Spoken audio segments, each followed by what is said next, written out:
Right බලන්න ඊට පස්සේ න්‍යාස ගාන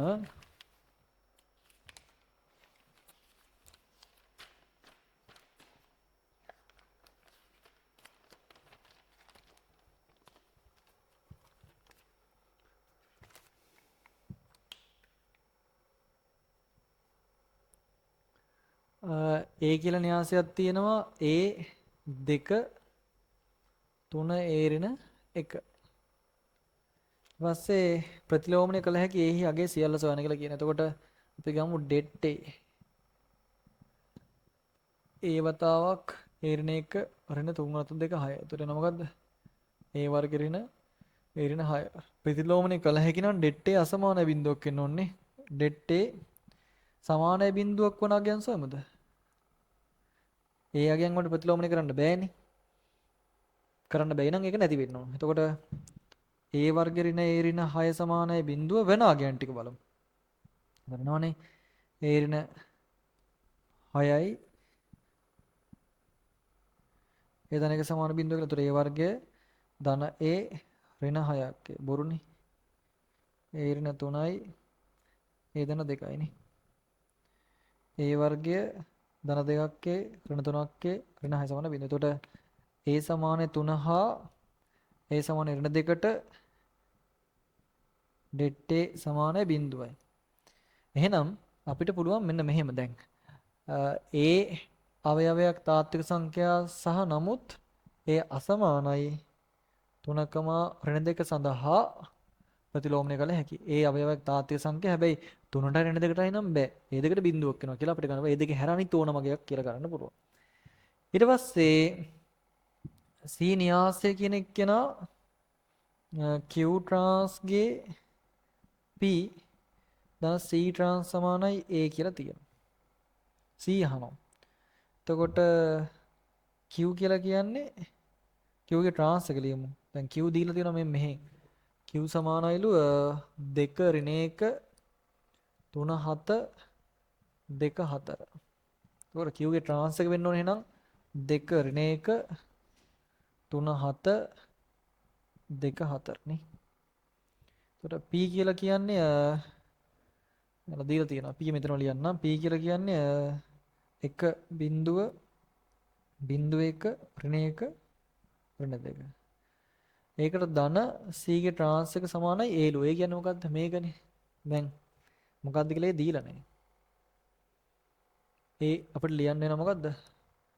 A 2 3 වතාවක් A ඍණ 1.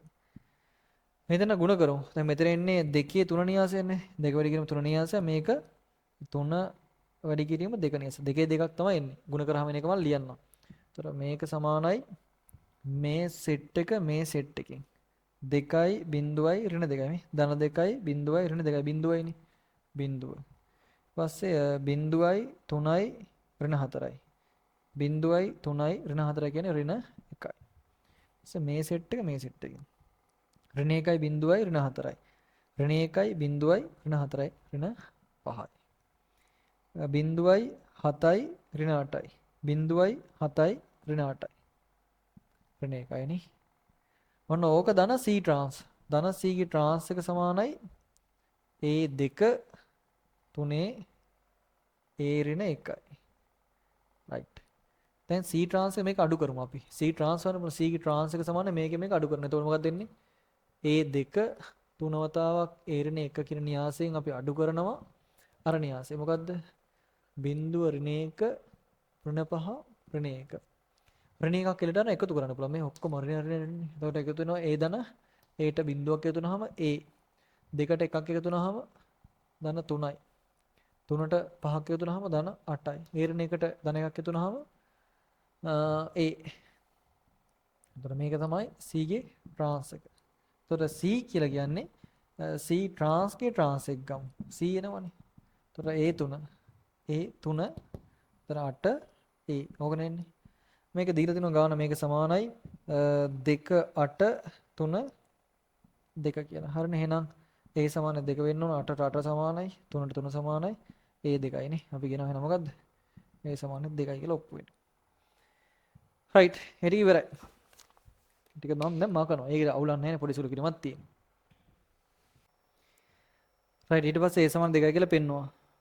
දැන් මෙයාලා කියන්නේ a සමාන 4 වේයයි කියලා. a සමාන 4 හොඳේ 2 නෙමෙයි. a සමාන 4 වේයයි කියලා තියෙන්නේ. එතකොට a සමාන 4යි නම් අපිට a සමානයි 4 කියන්නේ මේකට 4 දාන්න වෙනවා. එතකොට a ට 4 දෙමුනම 4 නේ එක මෙතන 3යි. එතකොට මේක තමයි a කියලා කියන්නේ.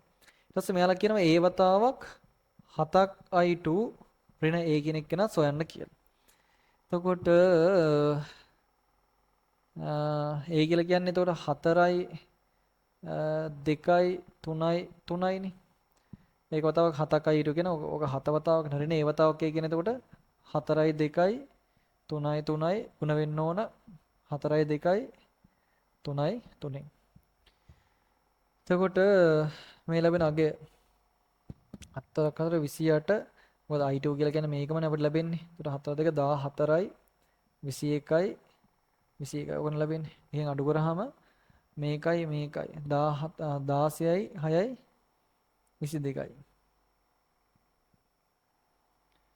නේද 16යි 6යි 22යි ඊට පස්සේ 8යි 6යි 14යි පස්සේ 12යි 9යි 21යි පස්සේ 6යි 9යි 6යි 9යි 15යි නේ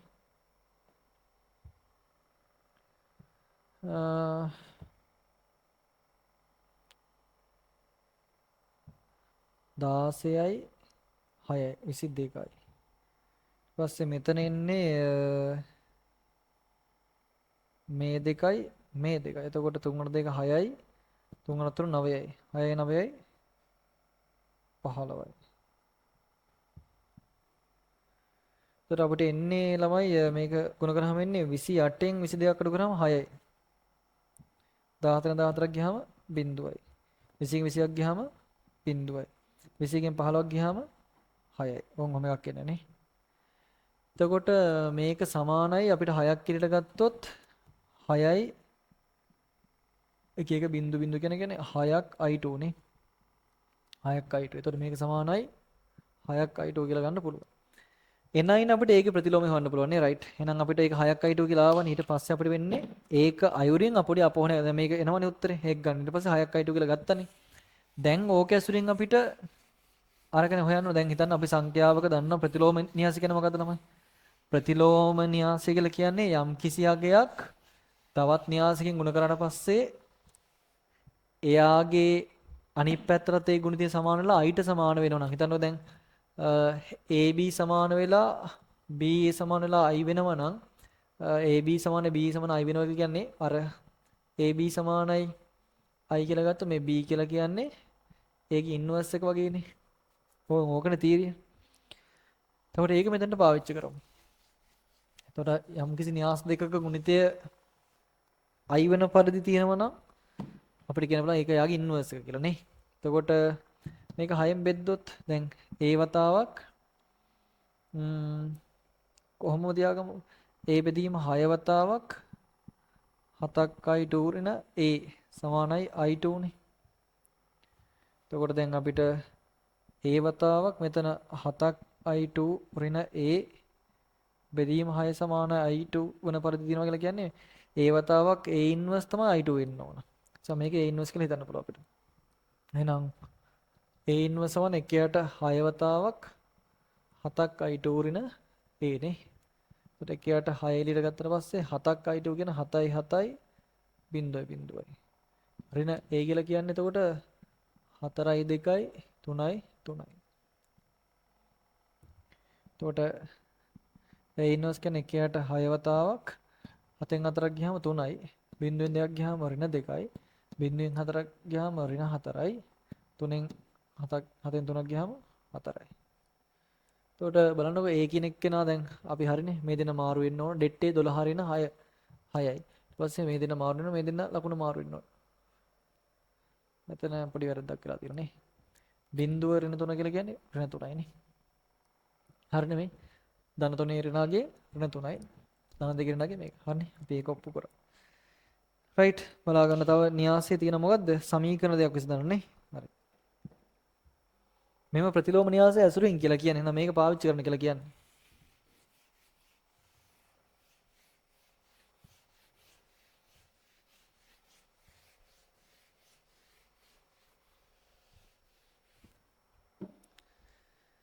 දැන් බලන්න ළමයි මේ කතාවේ ඒ වතාවක් xy කියන න්‍යාසය සමානයි 4 3 වෙනවා නම් xy අහන්න. එතකොට මේකේ a ඉන්වර්ස් කින් ගුණ කරමු මූල. එතකොට එනවා x වල y. මේකත් මුලින් ගුණ කරමු a ඉන්වර්ස් කින්. එතකොට 4 3. එතකොට a ඉන්වර්ස් හදවා කියන i නේ. එතකොට මොනවද x y න්‍යාසය කියලා එකක් එනවා. මේක a ඉන්වර්ස් කියලා කියන අපි හොයලා තියෙන මොකද්ද? එකයට 6 වතාවක් 3යි ඍණ 2යි ඍණ 3යි 4යි වැඩි කරන්න ඕන 4යි 3යි සමාන එකයට 6 වතාවක් මේකට මේක ගුණ කරාම 3 වතාවක් අතර ධන 12යි මේ ධන 12යි ඍණ 6 කියන්නේ 6යි. ඊට පස්සේ ඍණ 12යි ධන 12යි කියන්නේ බිඳුවයි. 12යි ඍණ 6යි ධන 6යි. ඍණ 12යි ධන 12යි බිඳුවයි. ඒතර 6න් බෙදුනට පස්සේ උත්තරේ 1 බිඳුව 1 බිඳුව. එතකොට ළමයි xy මේ xy කියන එක්කෙනා සමාන කාටද 1 බිඳුවට. එතකොට අපි දන්නවා x සමානයි 1යි y සමානයි බිඳුවයි. රයිට්. බලාගන්න